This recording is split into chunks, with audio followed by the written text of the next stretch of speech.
mathematicians. So sorry I'm not there today, but I had a meeting that came up last minute. So here's your math lesson.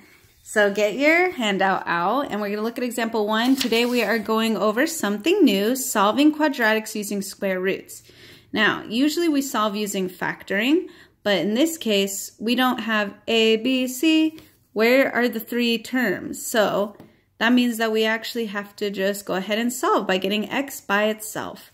So to get x by itself, first you want to get rid of that 3. You want to get rid of the 3 and the exponent. Let's get rid of the 3 first. To get rid of that 3, it's being multiplied, so you got to do the opposite of what it's doing, which is division. So we're going to divide by 3 on both sides. The 3's cancel, and then you have x squared equals 108 divided by 3, which is 36. Okay, now to get rid of a square, you're going to square root both sides. What you do to one side, you do to the other. So to get rid of a square, you square root and it cancels the square out. And of course, what you do to one side, you do to the other. So then you have x equals the square root of 36 is actually, I know some of y'all are going to say 6, but it's not 6, it's plus or minus 6. Remember that? There are 2 solutions here because if you did 6 times 6, that would equal 36, right? Bing! If you did negative 6 times negative 6, that would still equal 36. Bing! So that's why your answer always has to have plus or minus. If you don't put plus or minus in your answer when you're solving a quadratic, I will mark you wrong. So make sure you put plus or minus, okay? Example 2. So let's solve for t. So first of all, I want to get rid of this 1. To get rid of this 1, it's a positive 1, so to get rid of it, you do the opposite, which is minus 1. So we're going to minus 1 on both sides, so it's going to be t squared, oops, sorry, negative t squared. Don't forget the negative, y'all.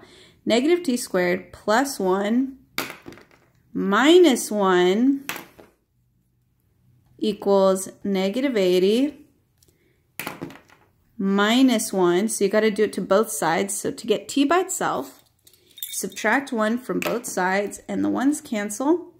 And then you just have negative t squared equals negative 80 minus 1, which is negative 81.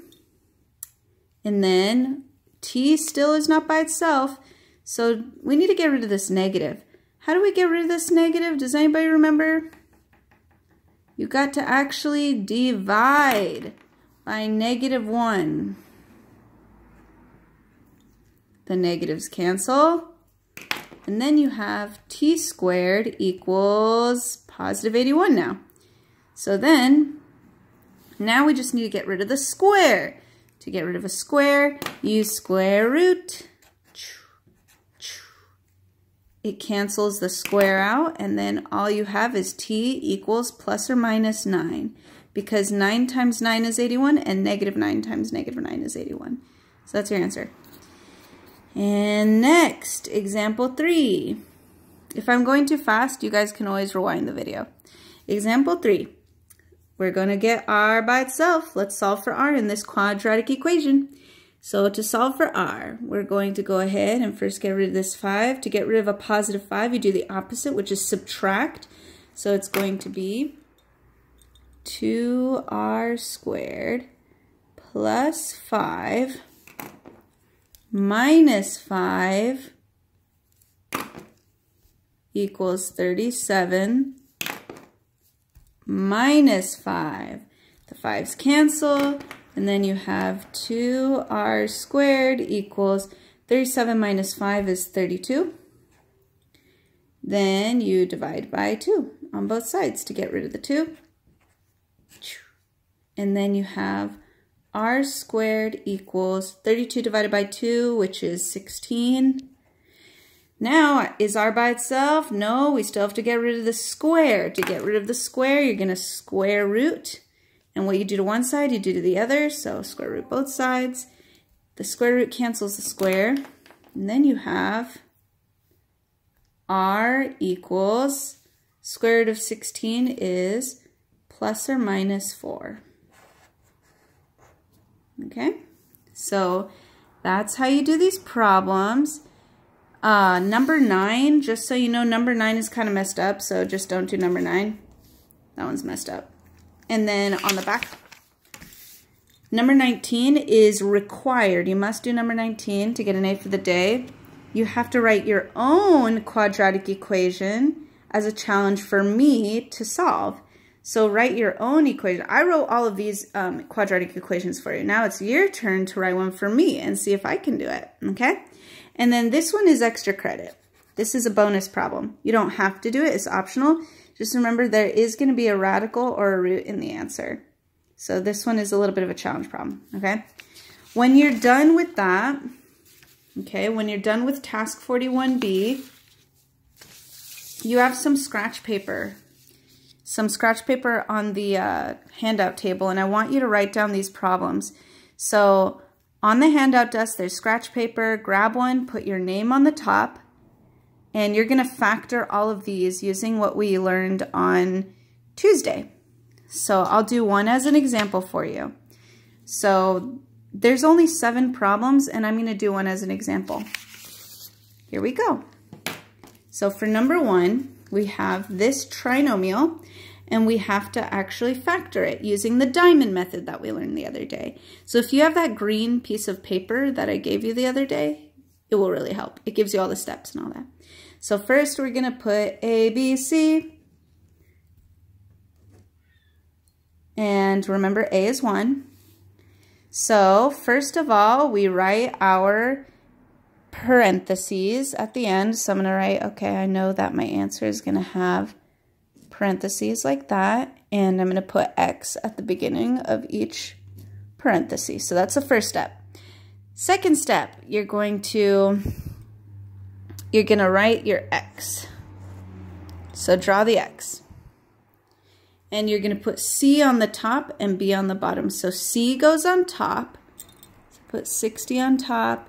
And then B goes on bottom. So I'm going to put negative 17 on bottom.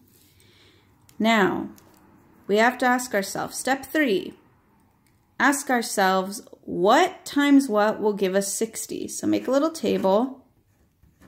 What times what will give us 60? This is what we learned the other day. So how about 3 times 20? Negative 3 times negative 20? How about 15 times 15 times what? 4? Yeah. 15 times 4. Or negative 15 times negative 4. Yeah? Trying to find different ones. And then what about 12 times 5? Or negative 12 times negative 5. So there's a lot of factors of 60, okay? So that's what we're going to figure out here. So that was step 3. Now step 4. Step 4. Okay, step 4, we got to add and see what plus what will add up to B, which is negative 17. So let's figure out 3 plus 20 equals 23. That is not the same as B, so that is wrong. And then what about negative 3 times negative 3 minus 20 is negative 23. That is still not negative 17. 15 plus 4 is 19, so that is close, sort of, not really, but yeah, sorry, not the right one. Anyways, you keep going. You'll realize that when you get to the end, that's negative 12 minus 5, which is negative 17, and that's the one we want. So this pair of factors is what we want. So we're going to put negative 12 over here and negative 5 over here. And that's what we're going to put as our answer. So it's going to be x minus 12 and x minus 5 is going to be our answer for this problem. Okay, so that is your example. And make sure you copy down these problems and do all of these problems to get an A for the day, as well as that worksheet that we just were looking at. So you can pause the video on this scene so that you can write down the problems. Anyways, I hope you guys enjoyed and good luck. I'll see you Friday.